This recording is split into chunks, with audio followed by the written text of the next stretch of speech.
చిన్న మొక్క చిన్న ప్రార్థన. ఒక చిన్న గ్రామంలో రోహన్ అనే బాబు ఉండేవాడు.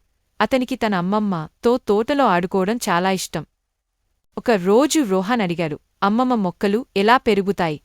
అమ్మమ్మ నవ్వుతూ చెప్పింది, మనం తిండి నీళ్లు తాగితే పెరుగుతాం కదా, మొక్కలకు కూడా నీరు వెలుతురవసరం. కాని దేవుని ప్రార్థన కూడా ముఖ్యం. రోహన్ ప్రార్థన నేర్చుకున్నాడు. ప్రభువా, మా మొక్కలు బలంగా పెరగడానికి సహాయం చేయండి. ప్రతిరోజూ నీళ్లు పోసి అమ్మమ్మ కలిసి ప్రార్థించేవాడు.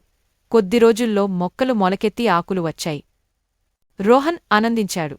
కాని ఒకరోజు గాలి బలంగా వీచి కొన్ని మొక్కలు వంగిపోయాయి. రోహన్ బాధపడ్డాడు. అమ్మమ్మ బైబిల్ చదివింది. దేవుడు మనకు బలం, సహాయం ఇద్దరూ కలిసి ప్రార్థించారు. మొక్కలు మళ్లీ బలంగా పెరిగాయి. అప్పటినుండి రోహన్ ప్రతిరోజూ ప్రార్థన చేసి బైబిల్ వాక్యాలు వినేవాడు. ఈ కథ నీతి ఏమిటంటే, పిల్లలు, మనం దేవునితో మాట్లాడేది ప్రార్థనే, ఆయన మాటలు వినేది బైబిల్ ద్వారానే.